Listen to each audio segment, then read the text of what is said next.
Bulletin का आगाज करें। खबर दे ईरानी सदर डॉक्टर इब्राहिम रईसी दौरा पाकिस्तान मुकम्मल करके आज सुबह कराची से तेहरान रवाना हो गए हैं। एयरपोर्ट पर गवर्नर सिंध कामरान टिसोरी और वज़ीर आला सिंध मुराद अली शाह ने मुअज़्ज़ज़ मेहमान को अलविदा किया। ईरानी सदर ने दौरे के दौरान सदर, वज़ीर आज़म, army chief, chairman senate, speaker कौमी असम्बली, सिंध और पंजाब के वज़राए आला और गवर्नर से मुलाकातें की।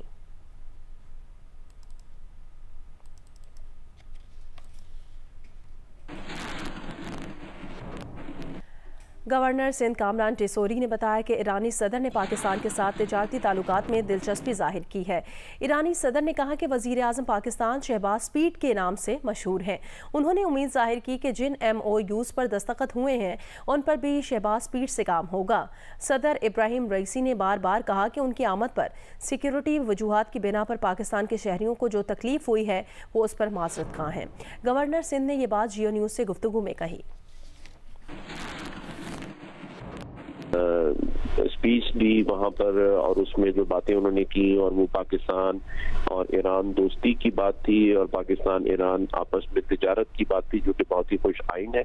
और उसके बाद जब डिनर हुआ उसमें भी उनके साथ तफसीली बातचीत हुई। उन्होंने मुझसे काफ़ी चीज़ों के बारे में पूछा। उन्होंने ये भी पूछा कि कराची के अंदर एक आदमी जो है वो उसको महीने की क्या सैलरी मिलती है, गवर्नमेंट में क्या मिलती है, प्राइवेट सेक्टर में क्या मिलती है। उसके अलावा डॉलर्स के रेट के बारे में बातचीत हुई, माशी हालात के बारे में डिस्कशन हुई और वो चाहते थे कि कोई इस तरह का दो तरफा ताल्लुक हो ताकि पाकिस्तान में भी माशी हालात बेहतर हो। किस किस्म की हम एक्सपोर्ट करते हैं, कितनी इंपोर्ट है। तो काफ़ी देर मेरी उनके साथ बातचीत हुई और उन्होंने बड़े खुशी से का इजहार किया। बार बार वो एक बात ज़रूर कह रहे थे और अभी एयरपोर्ट पे भी उन्होंने मुझे कहा कि आपने ये ज़रूर कहना है कि मेरे आने से जो यहाँ पर ट्रैफिक के निज़ाम में या लोगों को अगर तकलीफ हुई हो तो मैं उसकी बहुत माजरत चाहता हूँ, माफ़ी चाहता हूँ। बार बार वो कह रहे थे कि जहमत हुई, तो मैंने उनको बताया कि नहीं, लोग आपसे मोहब्बत करते हैं और ईरान पाकिस्तान दोस्ती जो है लाजवाल है। आपको ऐसी कोई शर्मिंदगी नहीं होनी चाहिए। लोगों ने यहाँ आम तातील थी, खुशी का इजहार किया है आपके आने के ऊपर। एक बात उन्होंने मुझे जाते हुए कही, उन्होंने कहा मैंने सुना है कि शहबाज शरीफ साहब जो वजीर आजम है वो शहबाज स्पीड के नाम से मशहूर है। तो मैं उम्मीद रखता हूँ कि जो MOU साइन हुए हैं उसमें भी स्पीड होगी और उस पर अमल दरामद होगा। ईरानी सदर की कराची से रवानगी के बाद शाहराह फैसल और दीगर सड़कों को ट्रैफिक के लिए खोल दिया गया है। शाहराह फैसल पर FTTC के करीब तफसीलात बताएंगे जियो न्यूज़ के नुमाइंदे कमर अली मस्तूरी। जी, ईरानी सदर की कराची से रवानगी के बाद शाहराह फैसल के दोनों ट्रैक्स को ट्रैफिक के लिए खोल दिया गया है। ट्रैफिक पुलिस के मुताबिक शाहराह फैसल पर इस वक्त जो है वो ट्रैफिक मामूल के मुताबिक रवा दवा है। ट्रैफिक पुलिस के मुताबिक ज़ियाउद्दीन अहमद रोड से भी जो है वो ट्रैफिक पुलिस ने लिफ्टर की मदद से कंटेनर हटा दिए हैं, जिसके बाद ज़ियाउद्दीन अहमद रोड को ट्रैफिक के लिए खोल दिया गया है। और ज़ियाउद्दीन अहमद रोड से शाइन कॉम्प्लेक्स की तरफ जाने वाला रोड भी ट्रैफिक पुलिस के मुताबिक खोल दिया गया है। साथ साथ मेट्रोपोल चौरंगी से जो रोड PIDC चौक की तरफ जा रहा था उसे भी ट्रैफिक पुलिस का कहना है कि ट्रैफिक के लिए खोल दिया गया है। रात गए ही ट्रैफिक पुलिस ने MA जिन्ना रोड को मुकम्मल तौर पर ट्रैफिक के लिए खोल दिया गया था। शायद कायदीन की तरफ से नुमाइश चौरंगी की तरफ जाने वाला जो रोड है वहाँ से भी रात गए जो है वो रुकावटें हटा दी गई हैं और वो भी जो है वो रात से आम ट्रैफिक के लिए खोल दिया गया है। ट्रैफिक पुलिस के मुताबिक इस वक्त जो है वो कहीं पर भी जो है वो ट्रैफिक की रवानी में खलल नहीं है और जहाँ जहाँ ट्रैफिक पुलिस को इत्तला मिल रही है वहाँ से जो है वो लिफ्टर की मदद से रुकावटें हटाई जा रही हैं। ट्रैफिक पुलिस का कहना है कि रात गए शाहराह फैसल और उसके अतराफ़ में सड़कों और गलियों को जो बंद किया गया था उन्हें भी जो है वो रुकावटें हटाकर मुकम्मल तौर पर शाहराह फैसल को ट्रैफिक के लिए खोल दिया है। जगह जगह ट्रैफिक पुलिस के अहलकार मौजूद हैं और कहीं पर अगर शहरियों को मुश्किलात पेश आ रही हैं तो उन्हें जो है वो रहनुमाई फराहम की जा रही है। साथ साथ ट्रैफिक पुलिस की मशीनरी भी जो है वो मुख्तलिफ मकामात पर मौजूद है जहाँ से कंटेनर्स और दीगर रुकावटों को हटाया जा रहा है। जी, वज़ीर आज़म मियां मोहम्मद शहबाज शरीफ आज एक रोज़ा दौरे पर कराची पहुँचेंगे। ये उनका बतौर वज़ीर आज़म हलफ उठाने के बाद कराची का पहला दौरा है। वज़ीर आज़म के तर्जुमान के मुताबिक वज़ीर आज़म शहबाज शरीफ मज़ार क़ायद पर हाज़िरी देंगे। गवर्नर सिंध कामरान टिसोरी और वज़ीर आला सिंध मुराद अली शाह से मुलाकात भी करेंगे। वज़ीर आज़म ताजिरों और सनअतकारों के नुमाइंदों के वफ़द से मुलाकात करेंगे।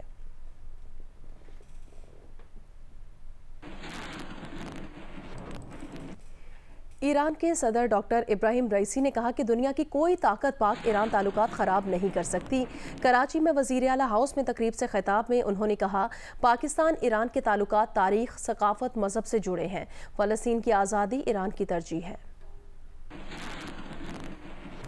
ब्रादर मुल्क ईरान के सदर डॉक्टर इब्राहिम रईसी अपनी अहलिया जमीला आलम और दीगर ईरानी हुक्काम के हमरा कराची पहुंचे तो एयरपोर्ट पर उन्हें खुशामदीद कहने के लिए गवर्नर सिंध कामरान टिसोरी, वजीर आला मुराद अली शाह, सदर मुमलिकत आसिफ अली जरदारी की साहबजादी आसफा भुट्टो जरदारी, शर्जील मेमन, नासिर हुसैन शाह, सईद गनी और दीगर सूबाई वुज़रा मौजूद थे। मुअज़्ज़िज़ मेहमानों के इस्तकबाल के लिए शारा फैसल पर वजीर आजम और सदर पाकिस्तान की जानिब से तहीनती बैनर्स भी आवेजा किए गए। कराची आमद के बाद ईरानी सदर मज़ार कायद पहुंचे, जहां उन्होंने फूल रखे और फातिहा ख्वानी की। ईरानी सदर इसके बाद वजीर आला हाउस पहुंचे, जहां गवर्नर सिंध ने उन्हें जामिया कराची की जानिब से डॉक्टरेट की एजाजी डिग्री पेश की। वजीर आला मुराद अली शाह की जानिब से ईरानी सदर के एजाज में पुरतकल्लुफ अशाइया भी दिया गया, जिसमें सूबाई वुज़रा, मुख्तलिफ शोबों के माहिरीन, मारूफ सनतकारों, सिविल सोसाइटी के अरकान, सूबाई सेक्रेटरीज और IJ सिंध समेत अहम शख्सियात शरीक हुई। अशाइये से खिताब में ईरानी सदर ने कहा कि पाकिस्तान और ईरान के ताल्लुकात तारीख, सकाफत और मजहब से जुड़े हैं। दुनिया की कोई ताकत हमारे ताल्लुकात खराब नहीं कर सकती। इस मौके पर वजीर आला सिंध ने कहा कि ईरानी सदर का इस्तकबाल उनके लिए फख्र की बात है। वजीर आला हाउस में बिलावल भुट्टो जरदारी ने भी ईरानी सदर से मुलाकात की और अहम उमूर पर तबादला ख्याल किया। ईरानी सदर की आमद पर कराची में आम तातील थी, जबकि सिक्योरिटी के पेश नजर शारा फैसल, शारा कायदीन और अहमद जना रोड समेत कई मरकजी सड़कें ट्रैफिक के लिए मुकम्मल बंद रखी गयी। इसके अलावा रेड जोन समेत हसास मुकामात पर मोबाइल फोन सर्विस भी मुअत्तल रही। साथी रिपोर्टर कामरान रजी के साथ तारिक अबुल हसन, जियो न्यूज, कराची। फ़लस्तीनियों पर हमले करने वाले इसराइल के लिए अमरीकी इमदाद की मंजूरी दे दी गई है। अमरीकी सेनेट ने यूक्रेन, इसराइल और ताइवान के लिए 95 अरब डॉलर्स का इमदादी बिल मंजूर कर लिया है। इसराइल के लिए 26.4 अरब डॉलर्स की इमदाद पैकेज में शामिल है। अमरीकी सेनेट ने टिकटॉक पर जुज़वी पाबंदी का बिल भी मंजूर कर लिया है। बिल दस्तखत के लिए सदर बाइडन को भेज दिया गया है।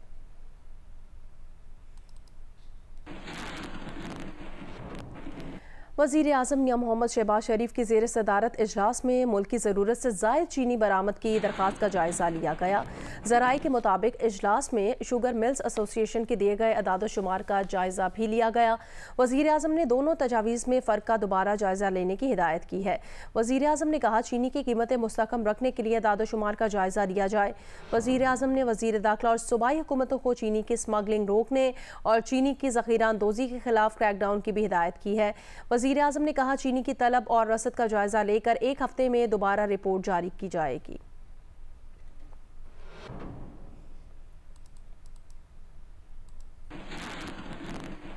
आगे बढ़े खबर दें। पंजाब के मुख्तलिफ इलाकों में किसानों ने बारदाना ना मिलने की शिकायत की है। गंदम खरीदारी के मराकज़ फ़ाल करने का मुतालबा कर दिया। बहावलनगर से रिपोर्ट करेंगे जियो न्यूज़ के नुमाइंदे आरिफ शहजाद। जी, बहावलनगर में गंदम की कटाई तकरीबन 70% मुकम्मल हो चुकी है और गंदम मार्केट में पहुंचना शुरू हो गई है। रवां साल हुकूमत ने गंदम का रेट 3900 रुपये मुकर्रर किया है, मगर नाकाम हुकूमती पॉलिसी के बायस गंदम खरीदारी मराकज़ ताहाल फाल नहीं हो सके और ना ही अभी तक किसानों को बारदाने की फराहमी मैसर हो सकी है, जिससे गंदम की खरीदारी का मामला एक बार फिर स्कैंडल की शक्ल इख्तियार करने लगा है। सरकारी सतह पर गंदम की खरीदारी में अदम दिलचस्पी पर काश्तकार मिडलमैन को इंतहाई सस्ते दामों गंदम बेचने पर मजबूर हैं, जिसका फ़ायदा काश्तकारों की बजाय आड़ती, स्टॉक माफिया और फ्लोर मिल्स मालकान को हो रहा है, जो कि किसानों से 3900 की बजाय 3000 से 3500 रुपये तक गंदम खरीद रहे हैं। 19 तारीख को बारदाने का इजरा करना था, लेकिन जो अभी तक नहीं किया गया, इसलिए किसान मजबूर होकर गला मंडी में अपनी गंदम लेके आ रहे हैं और गला मंडी में उनको पूरा रेट नहीं मिल रहा। किसानों ने मुतालबा किया है कि फौरी तौर पर गंदम खरीदारी मराकज़ खोले जाएं और ओपन पॉलिसी के तहत गंदम खरीदी जाए, ताकि किसानों की साल भर की मेहनत ज़ाया ना हो। जी, गंदम फरोख्त करने के लिए कई किसानों ने मुल्तान शहर में स्टॉल्स लगा लिए हैं। खरीदारों का इंतजार है। मजीद तफसील बताएंगे जौदत नदीम। जी, मुल्तान में हुकूमत पंजाब की जानिब से ये कहा गया था कि 22 अप्रैल से जो है वो गंदम की ख़रीदारी शुरू होगी। अलबत्ता ऐसा नहीं हो सका है, जिसकी वजह से मुल्तान के जो नवाही इलाके हैं उनके किसान जो हैं वो मुल्तान शहर में अपनी गंदम लेकर आ रहे हैं और रोड के ऊपर जो है वो अपनी गंदम फ़रोख्त कर रहे हैं। यहाँ पे अगर रेट के हवाले से देखा जाए तो यहाँ पे मुख्तलिफ़ रेट्स हैं जो कि सरकारी रेट से भी इंतहाई कम रेट्स में जो है फ़रोख्त हो रही है, जिसमें 3300 रुपये से लेके 3500 रुपये फ़ी मन के हिसाब से जो गंदम है वो यहाँ पे फ़रोख्त हो रही है। अभी तो फ़िलहाल गवर्नमेंट ख़रीद नहीं रही क्योंकि 3650 रुपये लगा रखे हैं। गवर्नमेंट का रेट जो है 3900 है। अभी फ़िलहाल कोई ले भी नहीं रहा, तो बैठे हैं अल्लाह की आस पे। 3900 हालांकि हुकूमत का रेट निकला हुआ है तो मजबूरन बेचनी तो है। अब सर वो कहते हैं जी 22 को उन्होंने गोदाम खोलने थे, अभी तक उन्होंने नहीं खोले, तो लिहाजा इसको बेचकर हमने अपना गुजारा भी करना है और ठेका भी भरना है। किसानों का ये कहना है कि बारदाना की जो फराहमी है वो भी मुकम्मल नहीं हो सकी, इसी वजह से वो सरकारी तौर पे जो गंदम की ख़रीदारी है वो नहीं कर सके हैं। तो जबकि किसानों ने ये भी मुतालबा किया है कि जो गंदम की ख़रीदारी है सरकारी तौर पर उसको जल्द अज जल्द जो है वो शुरू किया जाए। जी, किसानों को बारदाना ना मिलने पर पंजाब असम्बली में अपोजिशन के साथ हुकूमती अरकान ने भी एहतजाज किया। लाहौर से रिपोर्ट करेंगे आजम मलिक। स्पीकर मलिक मोहम्मद अहमद खान की ज़ेर सदारत पंजाब असम्बली का इजलास। सूबाई वज़ीर सनअत और तिजारत शाफी हुसैन ने कहा कि अब किसी को इंडस्ट्री लगाने के लिए ज़रई ज़मीन नहीं दी जाएगी। पिछले हफ्ते 40 प्लाट मनसूख किए हैं। हुकूमती रुकन अमजद अली जावेद ने कहा कि जब ज़मीन ही नहीं मिली तो प्लाट कैसे मनसूख हो गए। अपोजिशन अरकान ने ज़िमनी इंतखाबात में मुबैना धांधलियों के खिलाफ सीटों पर उठकर एहतजाज किया। सूबाई वज़ीर खजाना मियां मुज्तबा शुजाउर रहमान ने कहा हार गए तो रोना शुरू कर दिया। अपोजिशन ने वॉकआउट की धमकी दी तो स्पीकर ने कहा जिसने वॉकआउट करना है कर ले। इस पर अपोजिशन अरकान वॉकआउट कर गए। स्पीकर ने मनाने के लिए वुज़रा को भेजा। मुज़ाकरात के बाद अपोजिशन वापस आ गई। लीगी रुकन एहसन रज़ा ने किसानों को बारदाना न मिलने पर एहतजाज किया और कहा कि 80% किसानों के लिए बारदाना नहीं है। किसान रुसवा होंगे तो आइंदा साल गंदम की काश्त मुतासर होगी। मुज्तबा शुजाउर रहमान ने प्री बजट बहस का आगाज करते हुए कहा कि अरकान के पास तजावीज़ के लिए 4 दिन होंगे, परफार्मा भी तकसीम करेंगे जिस पर तहरीरी तजावीज़ दी जा सकती हैं। एजेंडा मुकम्मल होने पर स्पीकर ने इजलास बुध के दिन 11 बजे तक मुलतवी कर दिया। आज़म मलिक, जियो न्यूज़, लाहौर। वज़ीर आला पंजाब मरियम नवाज की ज़ेर सदारत इजलास मॉडल घरों की तामीर और माहाना क़िस्त पर ब्रीफिंग की गई। कम आमदन वाले बेघर लोगों की हाउसिंग स्कीम के लिए 5 शहरों में स्टेट लैंड की निशानदही की गई है। 5 बड़े शहरों में 519 केनाल अराजी पर अपनी छत अपना घर प्रोजेक्ट की उसूली मंजूरी दे दी गई है। मरियम नवाज ने अपनी छत अपना घर मंसूबा शहरों के करीब लॉन्च करने की हिदायत की है। इजलास में मरियम औरंगजेब, परवेज़ रशीद, अस्मा बुखारी, सानिया आशिक और दीगर ने शिरकत की। वज़ीर आला पंजाब मरियम नवाज की जानिब से इजलास हुआ। मॉडल घरों की तामीर और माहाना क़िस्त पर ब्रीफिंग भी दी गई। कम आमदन वाले बेघर लोगों की हाउसिंग स्कीम के लिए 5 शहरों में स्टेट लैंड की निशानदही की गई है।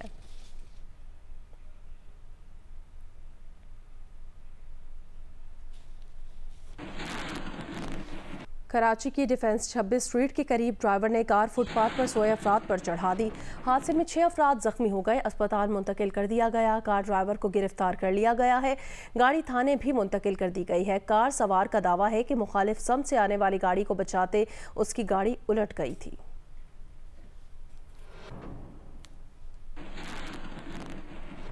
कराची के इलाके सोहराब गोठ में डकैती मुजाहिमत पर फायरिंग से 3 अफराद जख्मी हो गए हैं।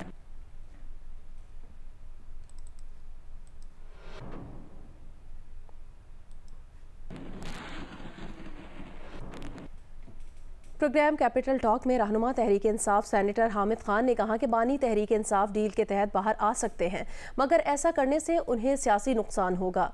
उन्होंने ये भी कहा कि तहरीक इंसाफ के अंदरूनी इख्तलाफात मसला बन सकते हैं।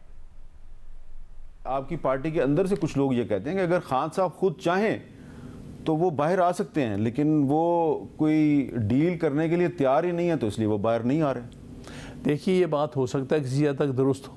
अगर वो फिर एक दफ़ा उनसे अपना मामला तय कर रहे हैं जैसे पहले मामला था, तो फिर उस सूरत में वो रिहा तो ज़रूर हो जाएंगे, लेकिन उससे उनका सियासी जो कैपिटल है वो बड़ा नुकसान उसको पहुँचेगा।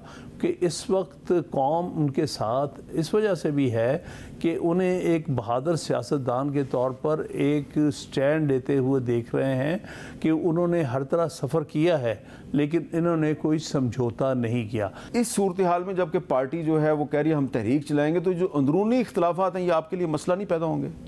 देखिए यकीनी तौर पे मसला बनेगा। असल में बात यह है कि चेयरमैन भी हमारे वो भी पाबंद सलासन हैं, वाइस चेयरमैन भी। ये दो टॉप पोजीशंस हैं पार्टी की, दोनों के दोनों अभी तक जेल में हैं। इसलिए भी एक बहुत बड़ा मसला है कि हम वाज़ेह लीडरशिप ना होते हुए इस किस्म के इख्तलाफात नज़र आते हैं या तज़ाद नज़र आते हैं। वज़ीर इत्तलात अताउल्लाह तारड़ का कहना है हुकूमत की तरफ से बानी पीटीआई से मुज़ाकरात का तासुर बिल्कुल गलत है। उन्हें ऐसी कोई पेशकश नहीं की गई। बुशा बीबी को कोई बीमारी नहीं है, उनको गैस्ट्रो की शिकायत है। इस्लामाबाद में उनको बेहतरीन तिबी सहूलियात फराहम की गई हैं। सारे टेस्ट करवाए गए हैं जो कि क्लियर हैं।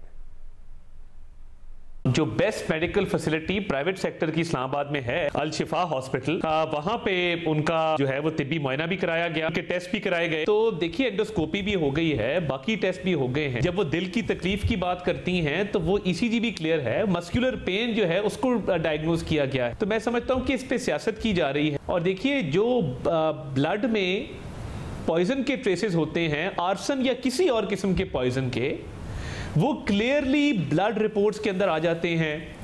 तो मैं समझता हूँ कि ये ज्यादती की जा रही है तरीके इंसाफ की तरफ से कि वो इस खातून के मामले को लेकर बेबुनियाद, मन घड़त और बिल्कुल झूठी अफवाहें फैला रहे हैं। और किसी किस्म की ना कोई डिजीज है, ना एलमेंट है, ना इलनेस है, कोई बीमारी या उस तरह का कोई मामला सामने नहीं आ रहा। तमाम तर टेस्ट भी हो चुके हैं। जहर के तो सवाल ही पैदा नहीं होता। वो तो मैंने आपको कहा मजे का खेज एक स्टोरी थी।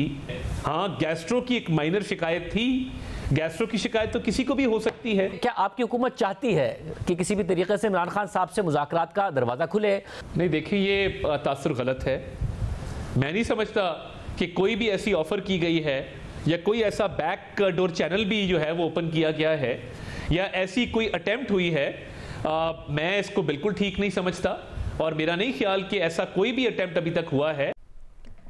रुकने कौमी असम्बली शेर अफजल मरवत ने पीटीआई रहनुमाओं पर संगीन इल्जामात लगा दिए। जियो न्यूज़ से गुफ्तगू में शेर अफजल मरवत ने कहा पब्लिक अकाउंट्स कमेटी के नाम पर पीटीआई रहनुमाओं ने गलत बयानी की। एक हफ्ता पहले पार्टी के दोस्त बानी पीटीआई से मिले। बानी पीटीआई को पीटीआई रहनुमा बावर करवा रहे थे। पीएसी चेयरमैन का स्पीकर नहीं मान रहे। बानी पीटीआई पर पार्टी रहनुमाओं ने जोर दिया कि मुतबादिल का नाम दें। ये रिवायत है चेयरमैन पीएसी को अपोजिशन नामजद करती है।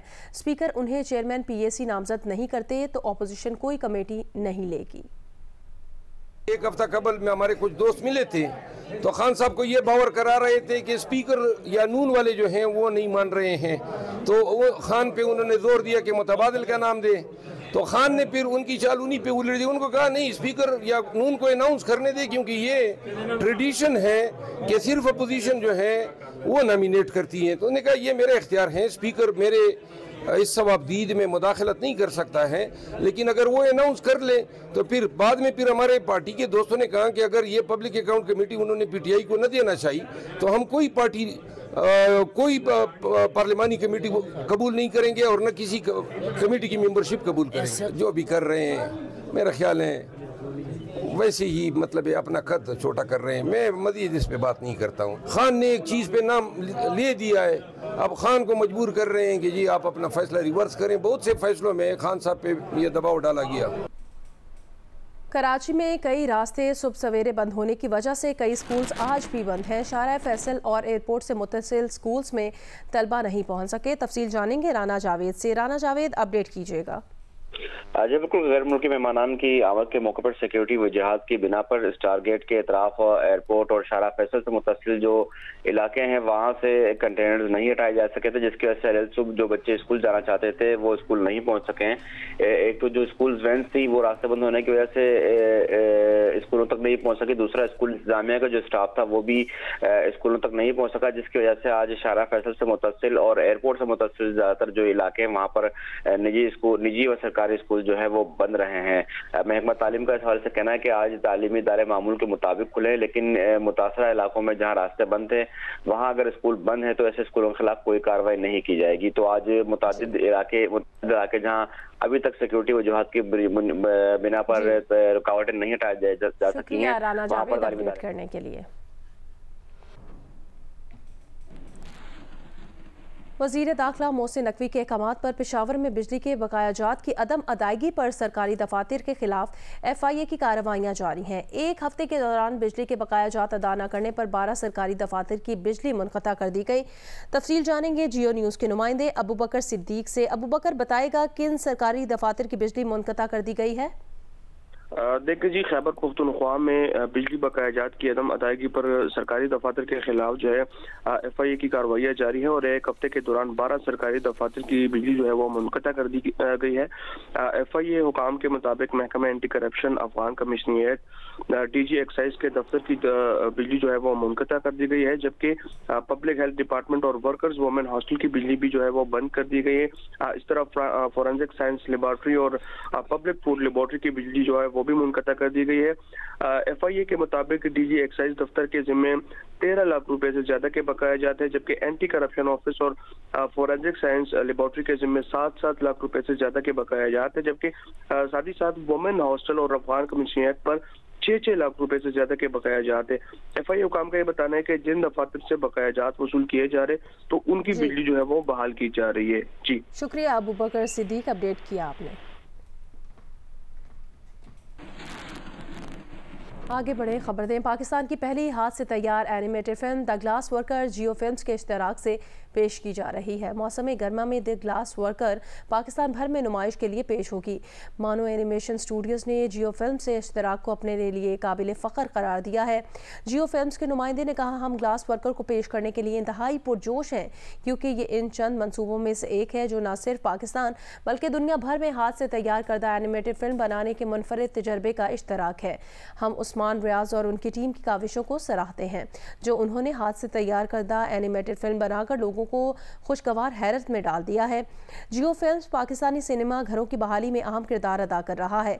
खुदा के लिए, Bol, Teefa in trouble, the legend of Maula Jatt और डोंकी किंग जैसी मशहूर और शाहकार फिल्में जियो फिल्म्स पाकिस्तानी नाज़रीन के लिए पेश कर चुका है।